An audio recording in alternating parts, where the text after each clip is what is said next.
ഗോപാൽ, ഇന്നിപ്പോൾ നമ്മുടെ രാഹുൽ മാങ്കൂട്ടത്തിൽ സഭയിൽ എത്തിയിട്ടുണ്ടോ ഗോപാൽ?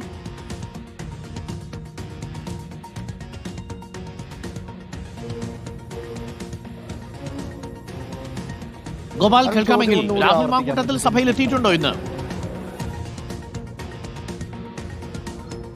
രാഹുൽ ഇതുവരെ സഭയിൽ എത്തിയിട്ടില്ല ഡോക്ടർ അരുൺ. ഇന്നലെ പത്തനംതിട്ടയിലായിരുന്നുവെന്നും ഇന്ന് രാവിലെ സഭാ സമ്മേളനത്തിൽ പങ്കെടുക്കുമെന്നുമുള്ള വിവരങ്ങളൊക്കെ ലഭിച്ചിരുന്നുവെങ്കിലും രാഹുൽ മാങ്കൂട്ടത്തിൽ MLA ഇന്ന് ഇതുവരെയും ഈ അടിയന്തര പ്രമേയത്തിന് അനുമതി നൽകി അടുത്ത ശ്രദ്ധ ക്ഷണിക്കലിലേക്ക് കടന്ന നിമിഷം വരെയും രാഹുൽ മാങ്കൂട്ടത്തിൽ MLA നിയമസഭയിലേക്ക് എത്തിയിട്ടില്ല.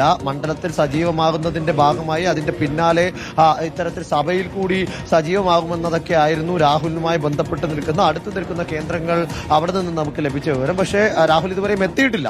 Okay, thank you. മറ്റൊരു പ്രധാന വിഷയം ഗോപാൽ, ഇന്ന് സഭയിൽ SIR-മായി ബന്ധപ്പെട്ട് തീവ്ര വോട്ടർ പരിഷ്കരണവുമായി ബന്ധപ്പെട്ടുള്ള പ്രമേയം മുഖ്യമന്ത്രി അവതരിപ്പിക്കുന്നുണ്ട്. പ്രതിപക്ഷം അതിന് പിന്തുണയും നൽകുന്നുണ്ട്.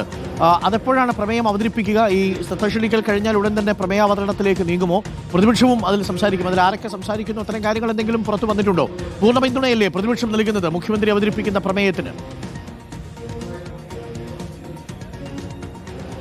തീർച്ചയായും ഡോക്ടർ അരുൺകുമാർ, കാരണം ഇതിനെ ഒരു ദേശീയ വിഷയമായിട്ടാണ് രണ്ട് മുന്നണികളും ഭരണപക്ഷവും പ്രതിപക്ഷവും നോക്കിക്കാണുന്നത്. അതുകൊണ്ട് തന്നെ തീവ്ര വോട്ടർ പട്ടിക പരിഷ്കരണത്തിന് നഖശികാന്തം ഒന്നിച്ചു നിന്ന് എതിർക്കുക എന്നതാണ് ഇരു കൂട്ടരുടെയും അജണ്ട. അതിന്റെ ഭാഗമായിട്ടാണ് ഇന്ന് സംസ്ഥാന നിയമസഭ ഏകകണ്ഠേന ഇത്തരത്തിൽ പ്രതിപക്ഷത്തിന്റെ പിന്തുണയോടുകൂടി SIR-നെതിരെ ഒരു പ്രമേയം പാസ്സാക്കുന്നത്. ഇപ്പോൾ ശ്രദ്ധ ക്ഷണിക്കലാണ് നടന്നുകൊണ്ടിരിക്കുന്നത്. അതിനുശേഷം സബ്മിഷൻ, അതിനുശേഷം റിപ്പോർട്ടുകൾ. ആ റിപ്പോർട്ടുകൾക്കും ശേഷമായിരിക്കും ഈ പ്രമേയത്തിന്റെ നടപടിക്രമങ്ങളിലേക്ക് കടക്കുക. മുഖ്യമന്ത്രി പിണറായി വിജയനാണ് ഇത്തരത്തിൽ ഇന്ന് നിയമസഭയിൽ ഈ പ്രമേയം അവതരിപ്പിക്കുന്നത്. പ്രമേയത്തിന്റെ ഉള്ളടക്കം ഇത്ര തിടുക്കപ്പെട്ട് ഇത്തരത്തിൽ SIR നടത്തരുത്, അത് നടത്തുന്നതിന് പിന്നിൽ കൃത്യമായ ദുരൂഹതയുണ്ട്. വരാനിരിക്കുന്ന തെരഞ്ഞെടുപ്പുകൾ, തദ്ദേശ തെരഞ്ഞെടുപ്പാണെങ്കിലും അതുപോലെ തന്നെ സംസ്ഥാന നിയമസഭാ തെരഞ്ഞെടുപ്പാണെങ്കിലും അത് മാത്രം ലക്ഷ്യം വെച്ചുകൊണ്ടുള്ള സ്വാർത്ഥ താല്പര്യത്തിന്റെ അടിസ്ഥാനത്തിൽ നടത്തുന്ന SIR അത് ദുരൂഹമാണ് എന്നും അതിനെ